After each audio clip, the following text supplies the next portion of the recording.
मैं नीर भरी दुख की बदली किसकी रचना है। देखिए, सबसे पहले तो इस प्रश्न पे आप स्टार बना लीजिए, क्योंकि ये प्रश्न एग्जाम के लिए काफ़ी ज़्यादा इम्पोर्टेंट प्रश्न है। प्रश्न है कि मैं नीर भरी दुख की बदली किसकी रचना है। ऑप्शंस दिए गए हैं। पहला ऑप्शन दिया गया है ऑप्शन ए मीराबाई, या ऑप्शन बी कबीरदास, या ऑप्शन सी महादेवी वर्मा, या ऑप्शन डी सुभद्रा कुमारी चौहान। तो देखिए, यह प्रश्न काफ़ी अच्छा प्रश्न है हिंदी की परीक्षा के लिए, आपके एग्जाम में भी पूछा जा सकता है। तो याद रखिएगा, अगर ये पूछा जाता है कि मैं नीर भरी दुख की बदली किसकी रचना है, तो ऑप्शन सी याद रखिएगा, महादेवी वर्मा। यानी यह जो रचना है मैं नीर भरी दुख की बदली, यह महादेवी वर्मा की रचना है, याद रखिएगा। अच्छा प्रश्न है, एग्जाम में आपसे पूछा जा सकता है। तो ऑप्शन सी इस प्रश्न का राइट आंसर है, महादेवी वर्मा। अब इसके बाद देखिए क्वेश्चन नंबर सेकंड यानी नेक्स्ट प्रश्न देखते हैं। देखिए, प्रश्न दिया गया है विष्णु प्रभाकर रचित आवारा मसीहा किसकी जीवनी है। यह प्रश्न भी आप इस पे भी आप स्टार बना लीजिए, ये भी एग्जाम के लिए काफ़ी अच्छा प्रश्न है। यहाँ पर आप प्रश्न को पहले समझिएगा। प्रश्न दिया गया है कि विष्णु प्रभाकर द्वारा रचित आवारा मसीहा किसकी जीवनी है। अब जैसे प्रश्न अगर आपसे पूछा जाए कि आवारा मसीहा के रचनाकार कौन है, तो विष्णु प्रभाकर राइट आंसर होगा। अगर रचना विधा पूछी जाए तो जीवनी होगी। पर यहाँ पर प्रश्न अलग है। यहाँ पर कहा गया है कि विष्णु प्रभाकर रचित आवारा मसीहा किसकी जीवनी है, यानी किसके जो है जीवनी है। ऑप्शन दिए गए हैं मोहन राकेश की, शरत चंद्र चट्टोपाध्याय की, या ऑप्शन सी रविंद्रनाथ टैगोर, या ऑप्शन डी इनमें से कोई नहीं। तो देखिए, चार ऑप्शन दिए गए हैं। तो आवारा मसीहा जो जीवनी है, तो विष्णु प्रभाकर ने जो रचित की है वो किसके ऊपर है, ऑप्शन बी याद रखिएगा, शरत चंद्र चट्टोपाध्याय के ऊपर जो है लिखी गई है, उनकी जीवनी है ये आवारा मसीहा, जो कि विष्णु प्रभाकर द्वारा रचित है। याद रखिएगा, अच्छा प्रश्न है, एग्जाम से आप पूछा जा सकता है आप लोगों से। तो अब देखिए क्वेश्चन नेक्स्ट देखते हैं। देखिए, अगला प्रश्न दिया है, प्रश्न पूछा गया है कि खंजन नयन किसका उपन्यास है। देखिए, ये भी प्रश्न कितना महत्वपूर्ण प्रश्न है। खंजन नयन किसका उपन्यास है। Option A Jainendra Kumar, option B Amritlal Nagar, option सी जयशंकर प्रसाद, या ऑप्शन डी मुंशी प्रेमचंद। तो देखिए, ये प्रश्न भी काफ़ी अच्छा प्रश्न है। खंजन नयन किसका उपन्यास है, तो मैं आपको बता दूं, इस प्रश्न का जो राइट आंसर होगा ऑप्शन बी याद रखिएगा, अमृतलाल नागर का उपन्यास है खंजन नयन। याद रखिएगा, अच्छा प्रश्न है, इसीलिए मैंने आपसे कहा था कि वीडियो को एंड तक देखिएगा, कंप्लीट देखिएगा, क्योंकि एक एक प्रश्न जो है काफ़ी महत्वपूर्ण है। तो देखिए, खंजन नयन किसका उपन्यास है, अमृतलाल नागर का, याद रखिएगा। अब देखिए क्वेश्चन नंबर 4 यानी नेक्स्ट देखते हैं। देखिए, प्रश्न दिया गया है लोकायतन किसकी रचना है। देखिए, कितना अच्छा प्रश्न है। लोकायतन किसकी रचना है। Option A Ramvilas Sharma, option B Jaishankar Prasad, option C Sumitra Nandan Pant, या ऑप्शन डी सूर्यकांत त्रिपाठी निराला। तो देखिए, लोकायतन किसकी रचना है। अच्छा प्रश्न, सरल प्रश्न है, इसलिए ज़्यादा समय नहीं लेंगे। Option C Sumitra Nandan Pant. याद रखिएगा, लोकायतन किसकी रचना है, सुमित्रा नंदन पंत की। अब इसके बाद देखिए नेक्स्ट यहाँ पर देखते हैं, प्रश्न दिया गया है। देखिए, प्रश्न है कि मोहन राकेश की नाट्य कृति रचना नहीं है, यानी मोहन राकेश की नाट्य कृति रचना नहीं है। ऑप्शन दिए गए हैं। पहला ऑप्शन है आधे अधूरे, ऑप्शन बी आषाढ़ का एक दिन, या ऑप्शन सी लहरों के राजहंस, या ऑप्शन डी आखिरी चट्टान। तो देखिए, आपने अगर पढ़ा होगा मोहन राकेश के बारे में, अगर उनकी कृतियों को अच्छी तरह से आपने पढ़ा होगा, तो आपको इस प्रश्न का आंसर पता लग गया होगा अब तक तो कि इसका प्रश्न का राइट आंसर क्या होगा। फिर भी मैं आपको बता दूं, मोहन राकेश की नाट्य कृति नहीं है। यानी अगर हम देखिए बात करें यहाँ पर आधे अधूरे की, तो आपको पता है कि आधे अधूरे जो है क्या है, आधे अधूरे यहाँ पर नाटक है जो कि मोहन राकेश का है। आषाढ़ का एक दिन भी नाटक है जो कि मोहन राकेश का है। लहरों के राजहंस मोहन राकेश का नाटक है। आखिरी चट्टान भी मोहन राकेश की रचना है, पर इसकी विधा कौन सी है, यात्रा व्रत। इसलिए इस प्रश्न का जो राइट आंसर है ऑप्शन डी आखिरी चट्टान, जो कि मोहन राकेश की नाट्यकृति नहीं है। आधे अधूरे, आषाढ़ का एक दिन, लहरों के राजहंस, ये तीनों ही मोहन राकेश के द्वारा रचित हैं और इनकी विधा जो है वह है नाटक। और आखिरी चट्टान जो है वह भी मोहन राकेश के द्वारा ही रचित है, पर उसकी जो विधा है वह है यात्रा व्रत, याद रखिएगा। इसलिए यहाँ पर पूछा गया था नाटक पूछा गया था, यानी ऑप्शन डी सही हो जाएगा आखिरी चट्टान, जो कि नाटक नहीं है, याद रखिएगा। अब देखिए नेक्स्ट देखते हैं, अगला प्रश्न दिया गया है। प्रश्न है कि भारतेंदु ने किस पत्रिका का संपादन किया। सरल प्रश्न है, इसलिए ज़्यादा समय नहीं लेंगे। ऑप्शन दे रखे हैं Hindi Pradeep, option B Indu, option C Kavi Vachan सुधा या ऑप्शन डी भारत बंधु। तो देखिए सरल प्रश्न है, भारतेंदु ने किस पत्रिका का संपादन किया था। ऑप्शन सी कवि वचन सुधा का पत्रिका का संपादन किया था भारतेंदु हरिश्चंद्र ने, याद रखिएगा। कवि वचन सुधा पत्रिका के संपादक का नाम है भारतेंदु हरिश्चंद्र, याद रखिएगा। अच्छा प्रश्न है। अब इसके बाद देखिए नेक्स्ट प्रश्न देखते हैं।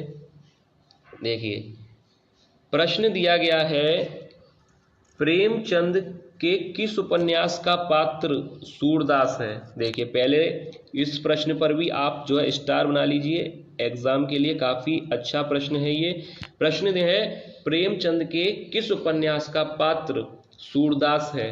अब देखिए ऑप्शन दिए गए हैं, गोदान, वरदान, ऑप्शन सी रंगभूमि या ऑप्शन डी प्रतिज्ञा। पहले तो आपको ये बता दूं कि ये जो चार यहाँ पर दिए गए हैं, चारों ही उपन्यास किसके हैं, मुंशी प्रेमचंद के। तो याद रखिएगा ये चारों नाम याद रखिए, गोदान, वरदान, रंगभूमि और प्रतिज्ञा। ये जो चार उपन्यास दिए गए हैं, चारों ही उपन्यास हैं और चारों ही मुंशी प्रेमचंद के हैं। पर यहाँ पर पूछा गया है कि किस उपन्यास का पात्र सूरदास है। तो इस प्रश्न का राइट आंसर हो जाएगा ऑप्शन सी, यानी रंगभूमि। याद रखिएगा इस प्रश्न का आंसर है ऑप्शन सी, रंगभूमि। इस प्रश्न का राइट आंसर होगा रंगभूमि जो है उपन्यास, उसमें सूरदास जो है एक करेक्टर था, पात्र था, याद रखिएगा। अच्छा प्रश्न है। अब इसके बाद नेक्स्ट प्रश्न देखते हैं। देखिए प्रश्न दिया गया है कि कौन सी रचना भारतेंदु हरिश्चंद्र की नहीं है। कौन सी रचना भारतेंदु हरिश्चंद्र की नहीं है।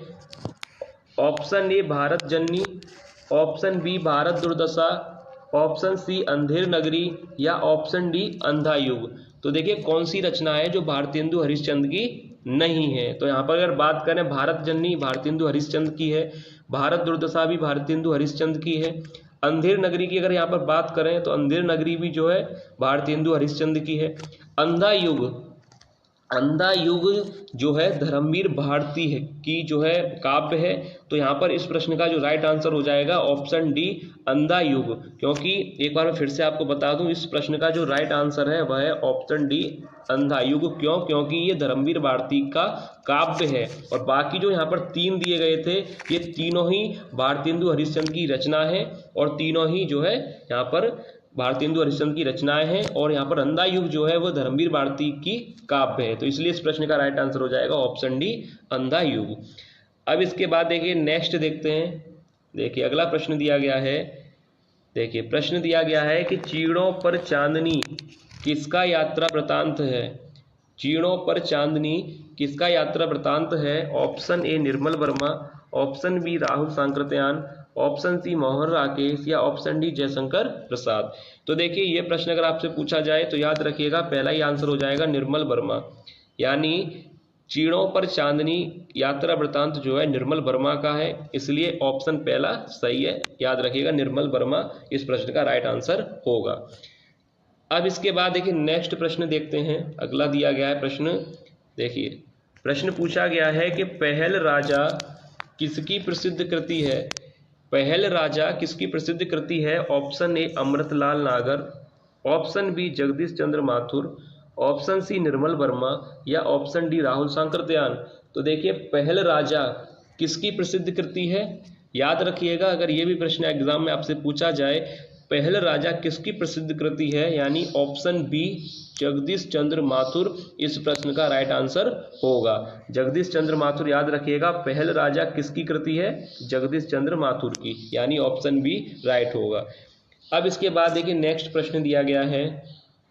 देखिए प्रश्न दिया गया है कि कौन सी कहानी प्रश्न दिया गया है कौन सी कहानी जयशंकर प्रसाद की नहीं है। तो सबसे पहले तो आप इस थोड़ा प्रश्न को सही कर लें, कहानी की जगह रचना यहाँ पर आप लोग लिख लें, रचना कि कौन सी रचना जयशंकर प्रसाद की नहीं है। ऑप्शन दिए गए हैं कंकाल या ऑप्शन बी तितली, ऑप्शन सी चंद्रगुप्त या ऑप्शन डी कफन। तो देखिए अगर बात करें कंकाल, तितली और चंद्रगुप्त के बारे में तो ये तीनों ही जो है रचना जयशंकर प्रसाद की हैं। तो यहाँ पर जो ऑप्शन डी दिया गया है कफन वो राइट आंसर हो जाएगा, यानी कफन जो है जयशंकर प्रसाद की रचना नहीं है। ये किसकी रचना है? मुंशी प्रेमचंद की। याद रखिएगा ऑप्शन डी इस प्रश्न का राइट आंसर होगा। अब इसके बाद देखिए नेक्स्ट प्रश्न दिया गया है, देखते हैं अगला प्रश्न क्या है। प्रश्न दिया गया है कि यशपाल की कृति नहीं है। देखिए यशपाल की कृति नहीं है। ऑप्शन ए झूठा सच, ऑप्शन बी दादा कामरेड या ऑप्शन डी दिव्या या ऑप्शन डी तमस। देखिए कितना अच्छा प्रश्न है कि यशपाल की कृति नहीं है। 4 ऑप्शन दिए गए हैं, तो मैं आपको बता दूं कि झूठा सच, दादा कामरेड और दिव्या, अगर तीनों देखा जाए तो ये तीनों ही यशपाल की कृति हैं। तो यहाँ पर जो राइट आंसर हो जाएगा वह है ऑप्शन डी तमस। याद रखिएगा तमस जो है यशपाल की कृति रचना नहीं है। झूठा सच, दादा कामरेड और दिव्या तीनों ही कृतियां जो है यशपाल की हैं, तमस जो है यशपाल की कृति नहीं है। याद रखिएगा, अच्छा प्रश्न है। और आप लोग बताइएगा, अगर आप लोग वीडियो कंप्लीट देख रहे हैं तो आप लोग बताइएगा कि जो तमस कृति है वह किसकी है। यशपाल की कृति यहाँ पर तीनों है, झूठा सच, दादा कामरेड और दिव्या। तो जो तमस यहाँ पर कृति है वह किसकी कृति है, यानी उसके रचनाकार कौन है? आप लोग जरूर बताइएगा कमेंट करके। अगर आप यहाँ तक वीडियो तक देख रहे हैं तो आप लोग बताइएगा कि तमस जो है किसकी कृति है। अब इसके बाद देखते हैं नेक्स्ट प्रश्न दिया गया है। देखिए प्रश्न दिया गया है कि पृथ्वीराज रासो का रचना काल है। ऑप्शंस दे रखे हैं आदिकाल, ऑप्शन बी भक्ति काल, ऑप्शन सी रीति काल या ऑप्शन डी आधुनिक काल। तो देखिए पृथ्वीराज रासो का जो रचना काल है, सरल प्रश्न है, तो देखिए राइट आंसर हो जाएगा ऑप्शन ए, यानी आदिकाल जो है पृथ्वीराज रासो का रचना काल है। पृथ्वीराज रासो जो किस काल की रचना है ऐसे भी आ सकता है, याद रखिएगा आदिकाल की रचना है। अब इसके अगर रचनाकार के बारे में आपसे पूछा जाए तो सरल है, याद होगा आपको, चंद बरदाई जो है इसके रचनाकार हैं और पृथ्वीराज रासो का रचनाकाल जो है आदिकाल है। अब इसके बाद देखिए नेक्स्ट देखते हैं प्रश्न दिया गया है। प्रश्न दिया गया है कि प्रिय प्रवास के रचनाकार हैं। Option A Ramdhari Singh Dinkar, option B Bharatendu Harishchandra, option C Ayodhya Singh Upadhyay Hariaudh या ऑप्शन डी मैथिली शरण गुप्त। तो देखिए प्रिय प्रवास के रचनाकार कौन हैं? तो याद रखिएगा अगर ये प्रश्न आता है एग्जाम में तो याद रखिएगा ऑप्शन सी अयोध्या सिंह उपाध्याय अरिहौद इस प्रश्न का राइट आंसर होगा, यानी अयोध्या सिंह उपाध्याय अरिहौद जो है प्रिय प्रवास के रचनाकार हैं। अब इसके बाद देखिए नेक्स्ट प्रश्न है, यानी अगला प्रश्न दिया गया है अखरावट के रचनाकार हैं। Option A Jagannath Das Ratnakar, option B Kabir Das, option C Ghananand या ऑप्शन डी मोहम्मद जायसी। तो देखिए ये प्रश्न भी अच्छा प्रश्न है एग्जाम के लिए। अखरावट के रचनाकार हैं, याद रखिएगा इस प्रश्न का जो राइट आंसर होगा यानी ऑप्शन डी ही इस प्रश्न का राइट आंसर है, मोहम्मद जायसी, यानी पूरा नाम है मलिक मोहम्मद जायसी, इस प्रश्न का राइट आंसर होगा। अगर आपसे पूछा जाए कि अखरावट के रचनाकार तो आंसर हो जाएगा मलिक मोहम्मद जायसी, यानी ऑप्शन डी। तो ये था आज की वीडियो का अंतिम प्रश्न, लास्ट क्वेश्चन था ये। उम्मीद है आप लोगों को वीडियो पसंद आई होगी।